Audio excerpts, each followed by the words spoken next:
This one is about fibromyalgia. I just want to tell what it's like to have it for me, anyway. To start from the beginning of it, I was very active, physically active. I was overweight. I'm not going to lie and say, oh, it's like this skinny mini and it's highly active. But I was active to the point that, like, if I went on church trips, not only could I keep up with all my little skinny friends, but I actually would outlast them. I was always very physically active, but always overweight.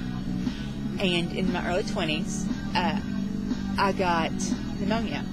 Ironically, because I was malnourished from a weight loss program called Physicians Weight Loss. Google it. And I never came back from the illness that I had, because I got a little cold that became pneumonia. And I was sick for quite a while before I actually realized, hey, something's not right here. This isn't just your garden variety virus. And I never came back from it. And I now know that sometimes illnesses can trigger the beginning of fibromyalgia. It's like a landmine hiding in your DNA. But it started taking me over, essentially, in my early 20s. And I called it the monster because it just slowly, I fought tooth and nail against it. I honestly did. Through the pain, I would keep walking and keep going and keep doing through the pain to the point I was shaking and couldn't stand up. And I got a diagnosis in 2006, finally. But instead of being fat and lazy, I was actually sick with something. My ex-in-laws would be interested in knowing that, I think, though they probably wouldn't believe it because they're jerks. But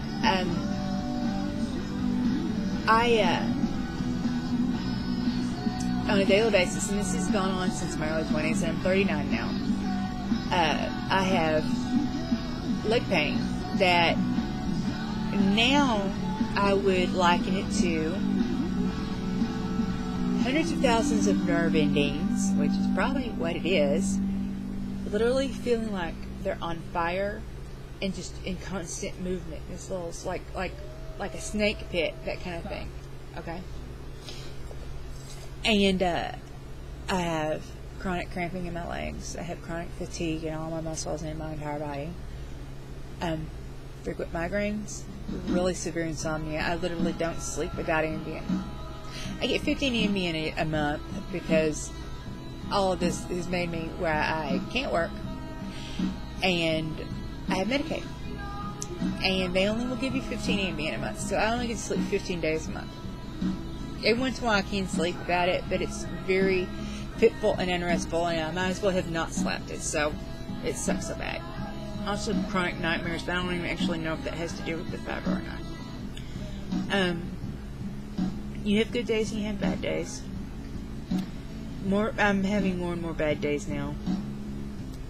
Most days I would consider somewhere in the middle.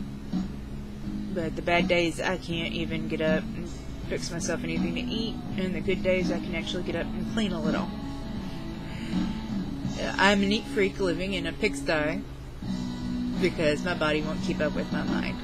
I'm a hyperactive mind with a body that is warring against itself, and that's very much what it's like. It's very much like my body is working against itself. Ooh, look at me, I'm all Madonna over here. Anyway, but it's sort of like it's trying to destroy itself. But fibromyalgia doesn't actually destroy anything; it just makes you miserable. Every day of my life, I take muscle relaxers and Lortab for pain, and I hate that. I have a very proud feeling about the fact that when I had knee replacement surgery, I also have osteoarthritis, pretty much body-wide, spine, neck, arms, hands, knees. Well, not the one knee that I replaced in February. You know, it's essentially everywhere, but it's not real bad in most places. The knee started at 13, and it's the one that got replaced. So, after I had my knee replaced in February, I was able to cut it down by a third, the pain medication by a third, and I was very proud of that because some people are like, ooh, painkillers. For me, it's like, painkillers, more painkillers. Same with antibiotics. I'm having a problem with various kinds of bacterial infections, probably from my house. we won't get into that, otherwise I'll go on a big old rant. I've been on antibiotics several times already this year, and the last time I started crying, I'm like, again, more antibiotics again. I take 8 prescriptions on a daily basis. I also take supplements. I have to take supplements for various reasons that aren't anything prescription, like, calcium and things like that. And I'm 39 years old, and I feel like, my body's trying to turn me into an old lady way early. And you have to always think about, well, how much walking is going to be involved? How much physical activity is going to be involved? Am I going to be able to do that much physical activity? Am I going to walk that far? Am I going to, you know what I'm saying? You have to take it. You can't make plans with anybody because you get a bad day, and there's no warning. And they'll call and say, "Hey, you ready to go? I'm coming to get you." And you're like, "I can't. I'm hurting." It sucks. Fibromyalgia sucks. I wouldn't wish it on my worst enemy.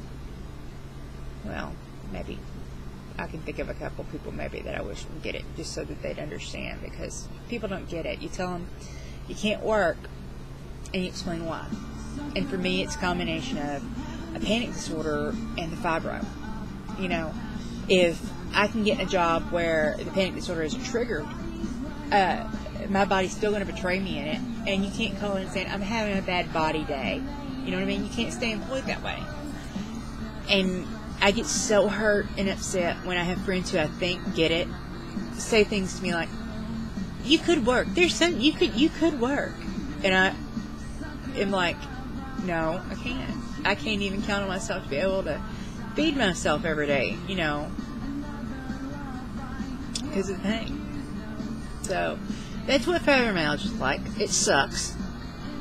I want to tie it to a tree and beat it with a wet noodle or something very sharp, but it doesn't have a physical body to do anything to, and all I can do is follow what my doctor wants, and that's to treat the symptoms right now. And that's really all there is treatment for symptoms with other medications for other things that they happen to find out, hey, it helps fibromyalgia symptoms. Luckily I don't get the migraines very often anymore, and because I had a migraine nonstop for about 8 months straight every day. All I wanted to do was lay back in a chair, eyes covered, and I couldn't stay awake either. It was really insane. But I have really, so I can't count on being able to sleep, can't count on being able to do anything, but I can count on the pain and the cramping every day. So someone needs to invent a cure for it. Let's find out that it's like caused by bacteria. Let's just kill it. Okay, that's it.